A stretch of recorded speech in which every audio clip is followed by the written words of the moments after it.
noircir les pages jusqu'à épuisement des mots et surgissement de ce personnage que je vois pour la première fois. Je ne connais pas son nom. Inutile de le lui demander, il ne sait pas écrire. Il ne sait pas parler non plus. Il sait seulement qu'il est né du contact de la plume et du papier, du voisinage de deux mots que le hasard a mis côte à côte. Il se laisse faire lorsque je l'installe au milieu de la ligne entre un verbe et un objet, mais l'écarte un rien lorsqu'il essaye d'occuper tout le terrain et fait la sourde oreille lorsqu'il tente de m'entraîner dans l'action. J'ai décidé d'être seul maître du jeu. Suspendu au milieu de la page, j'attends un deuxième personnage pour prendre ma décision. Sa parution ne saurait tarder. C'est visible au remous qui agite la ligne, au mouvement des vagues qui la traversent de bout en bout. Un mot va surgir des profondeurs, un mot différent des autres. Je crie dans sa direction, mais il ne m'entend pas.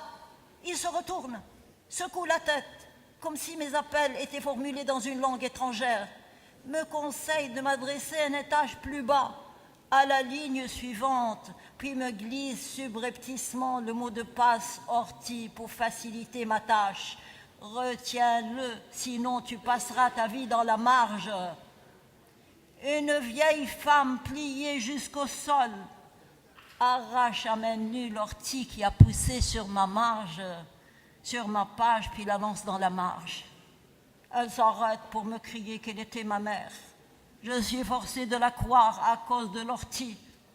C'était hier, et il y a très longtemps. L'hiver venu, les orties montaient à l'assaut de nos fenêtres, interdisaient aux jours de pénétrer dans les chambres. La femme qui était notre mère partageait avec nous la même odeur d'herbe jamais coupée et même pluie. Elle remettait toujours au lendemain ce travail qu'elle disait au-dessus de ses forces. C'est une fois morte qu'elle a retroussé ses manches pour leur faire un sort. Ces animaux ne sont pas signes de fatigue, mais de satisfaction devant le travail accompli. J'aurais dû le faire de mon vivant, explique-t-elle sur un ton d'excuse en s'essuyant le front avec le coin de son tablier rongé par son séjour sous terre.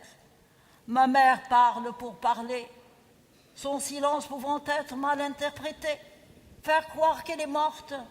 Ma mère parle pour remplir ma page et débarrasser le terrain vague de ces mauvaises herbes, déterrer du même geste les poèmes du fils et les orties.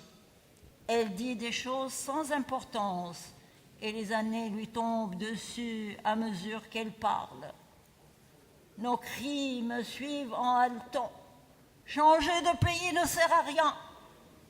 Alignés derrière nos fenêtres, les morts continuent à éteindre l'incendie, alors que le vrai feu était dans nos bouches, dans les reins du père qui ficelait le fils, dans les reins de la mère de rien du tout, qui traverse les années avec son tablier décoloré, une serpillière dans une main, sa dignité dans l'autre, mère qui célèbre la nuit avec sa lampe à 3 mèches, aplatit la grisaille, la couche sur le sol mauvais en terre battue, pour mieux écouter la respiration des morts et les disputes des vents souterrains. Le temps là-haut était à la contemplation, le linge pouvait attendre, les femmes le suspendaient le lendemain aux cordes très haut, de peur que les coléoptères n'y fassent leur nid. Immobile face à la ville, la mer bougeait dans ses seuls rêves, enjambait des ruisseaux, piétinait des ronces, houspillait des chacals, lançait des pierres sur les serpents. L'herbe du diable séchée sur les toits avec le thym et le basilic guérissait les migraines, réconciliait les vents qui s'étripaient dans la vallée. « Jetez-les dehors », disait la mère, « il n'y a pas de vent fiable ». Et elle pédalait de nouveau sur sa machine à coudre. Tablier, linceul, robe de mariée se suivaient dans le désordre. Elle coupera le fil à la tombée de la nuit, à la tombée de ses paupières cousues de fil de feu. Le râteau dans une main, le crayon dans l'autre. Je dessine un parterre, j'écris une fleur à un pétale.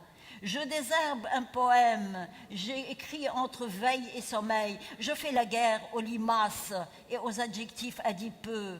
La chienne dent acrimonieux pousse sur mes draps. Les mots récalcitrants se prolongent jusqu'à mon jardin. Je sarcle, j'élague, j'arrache, je replante dans mes rêves. Le matin me trouve aussi épuisé qu'un champ labouré par une herse mouillée.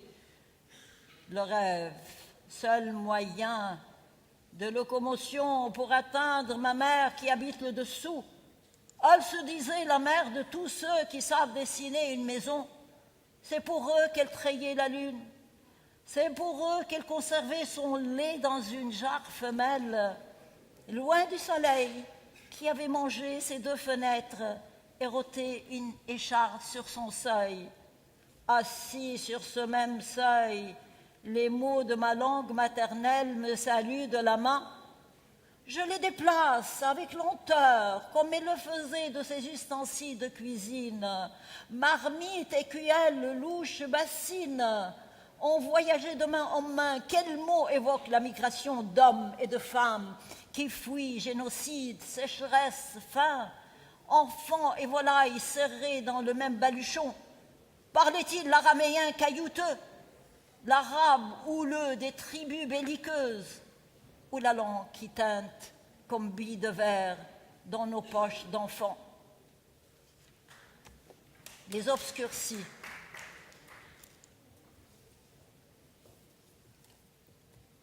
C'est les morts qui parlent. Il y a eu trop de morts dans mon pays, 300 000 morts pendant la guerre civile. Je leur donne la parole. Nous glissons avec la planète. Nous maigrissons pour nourrir les cloisons de notre chair. Personne n'a le bras assez long pour ouvrir à l'air souterrain. Personne n'a l'énergie nécessaire pour préparer la mue entre trépas et vie. Personne n'a repéré le passage prohibé.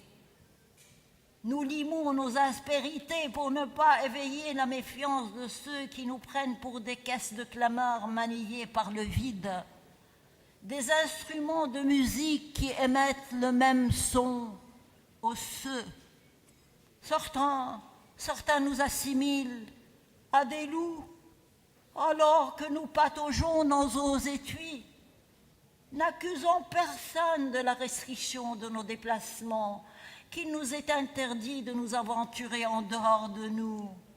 Les nostalgiques cherchent leur forme dans leurs vêtements évaporés, ignorant que le chagrin ne retient pas le lin et que des jardiniers vigilants plient dans le même sens chair et écorce.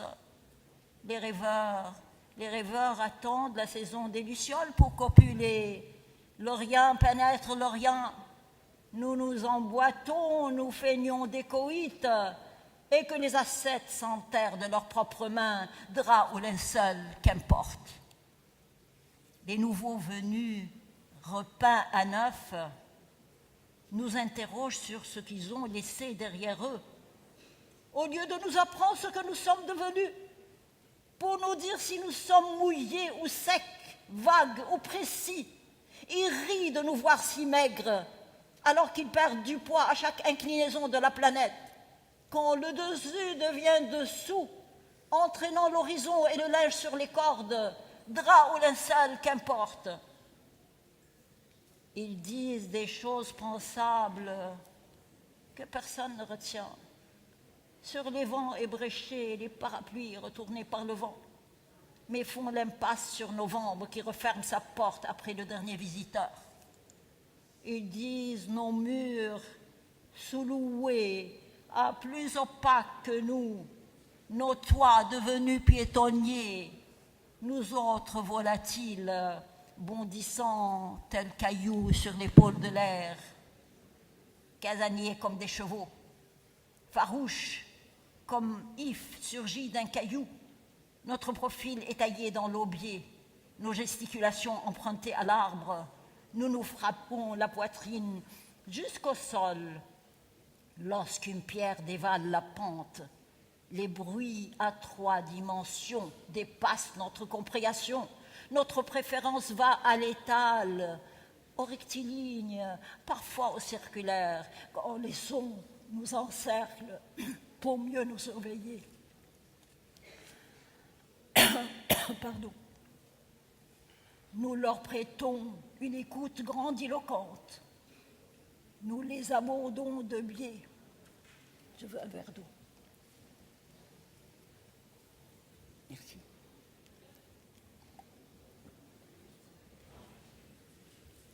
Merci.